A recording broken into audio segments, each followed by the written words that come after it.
കൊല്ലത്ത് 50 ചാക്ക് നിരോധിത പുകയില ഉൽപ്പന്നങ്ങൾ പിടികൂടി. ഇരവിപുരത്ത് കൈരളി ഫുഡ്സ് എന്ന കടയിൽ നിന്നാണ് പാൻ മസാല പിടികൂടിയത്. പോലീസിനെ കണ്ടോടിയ സ്ഥാപന ഉടമ ദീപുവിന് വേണ്ടി തെരച്ചിൽ ആരംഭിച്ചിട്ടുണ്ട്. ദിലീപ് ദേവസ്യ നൽകും കൂടുതൽ വിവരങ്ങൾ. Dileep Devasya, good morning Dileep.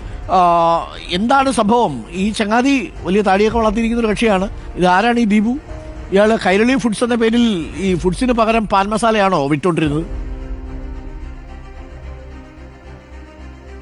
Doctor Arunkumar, very good morning. ഇതിൽ മറ്റൊരു തമാശ കൂടിയുണ്ട്. ഇന്നലെ രാത്രി 12 മണിയോട് കൂടിയാണ് പോലീസ് ഈ കടയിൽ, കൈരളി ഫുഡ്സ് എന്ന കടയിൽ പരിശോധന നടത്തുകയും 50 ചാക്ക ലഹരി ഉൽപ്പന്നങ്ങൾ പിടികൂടുകയും ചെയ്ത ഇദ്ദേഹത്തെക്കുറിച്ച് പോലീസ് അന്വേഷിച്ചപ്പോൾ ഇദ്ദേഹം ഈ പ്രദേശത്തെ ഒരു അമ്പലത്തിലെ സെക്രട്ടറി കൂടിയാണ്. ഈ അമ്പലത്തിലെ സെക്രട്ടറിയുടെ കടയിൽ നിന്നാണ് ഇപ്പോൾ 50 ചാക്ക് ലഹരി പദാർത്ഥങ്ങൾ പിടികൂടുകയും ഈ പ്രദേശത്തുള്ള കുട്ടികൾക്കടക്കം ഇത്തരത്തിൽ നിരോധിത ലഹരി ഉൽപ്പന്നങ്ങൾ വിൽപ്പന നടത്തുന്നത് ദീപു ആണെന്നുള്ള നാട്ടുകാരുടെ പരാതിയെ തുടർന്നുള്ള പോലീസ് പരിശോധനയിലാണ് ഈ ലഹരി ഉൽപ്പന്നങ്ങൾ പിടികൂടുകയും ചെയ്ത് പോലീസ് എത്തുന്നു എന്ന് അറിഞ്ഞയുടൻ തന്നെ ഇദ്ദേഹം ഓടി രക്ഷപ്പെടുകയും ചെയ്തു. ഇദ്ദേഹത്തിന് വേണ്ടിയുള്ള പരിശോധന പോലീസ് ഊർജിതമാക്കി, തിരച്ചിൽ ഊർജിതമാക്കിയിട്ടുണ്ട്. ഇയാൾ നേരത്തെ ഈ പ്രദേശത്തെ കോളേജ് കുട്ടികൾക്ക്, സ്കൂൾ കുട്ടികൾക്കടക്കം ഇത്തരത്തിലുള്ള ലഹരി പദാർത്ഥങ്ങൾ വിൽപ്പന നടത്തുന്നുവെന്ന് സ്ത്രീകളടക്കമുള്ളവർ പരാതി നൽകി എന്നാണ് പറയുന്നത്. അമ്പലത്തിലെ ഒരു സെക്രട്ടറി, നാടിന് മാതൃകയാകേണ്ട ഒരാൾ ആണ് ഇപ്പോൾ ഈ ലഹരി ഉൽപ്പന്നങ്ങൾ വിൽപ്പന നടത്തി എന്ന കേസിൽ പോലീസ് തിരച്ചിൽ നടത്തുന്നത്. ഡോക്ടർ അരുൺകുമാർ, ഇയാൾ അമ്പലത്തിലെ സെക്രട്ടറിയുമായിരുന്നോ?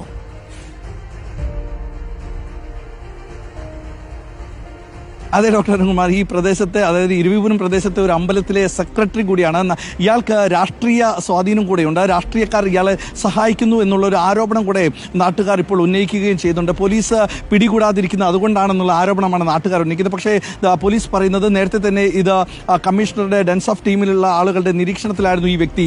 ഇയാൾക്ക് ഈ നാട്ടിൽ വലിയ സ്വാധീനമുണ്ട്. ഈ കട, കൈരളി ഫുഡ്സ് എന്ന കടയുടെ പിന്നാലെയാണ് ഇത്ര 50 ചാക്കോളമാണ് പോലീസ് നടത്തിയ പരിശോധനയിൽ ലഹരി ഉൽപ്പന്നങ്ങൾ. അത് എങ്ങനെ കേരളത്തിലേക്ക് എത്തിച്ചു, അല്ലെങ്കിൽ എങ്ങനെ ഈ കടയിൽ, ഇരവിപുരത്തെ കടയിൽ ഈ സാധനങ്ങൾ എങ്ങനെ എത്തി എന്നുള്ളതടക്കം പോലീസ് പരിശോധിക്കുന്നുണ്ട്. എന്നാൽ നാട് മുഴുവൻ ലഹരിക്കെതിരെ പോരാടുമ്പോൾ ഈ 50 ചാക്ക് ലഹരി ഉൽപ്പന്നങ്ങൾ വിൽപ്പന നടത്തിയ ദീപുവിന് വേണ്ടിയിട്ടും ഇപ്പോൾ പോലീസ് തിരച്ചിൽ നടത്തുന്നുണ്ട്.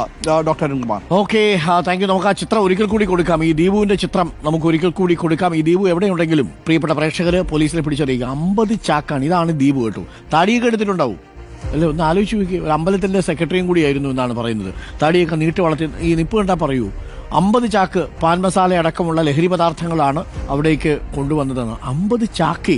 ഇത് എത്ര കുട്ടികൾക്കായിരിക്കും ഇയാൾ കൊടുത്തിട്ടുണ്ടാവുക? ഒരു സാമൂഹ്യദ്രോഹി എന്ന് തന്നെ വിശേഷിപ്പിക്കാം. ഇനി അങ്ങനെയല്ലാതെ എന്താ പറയുക?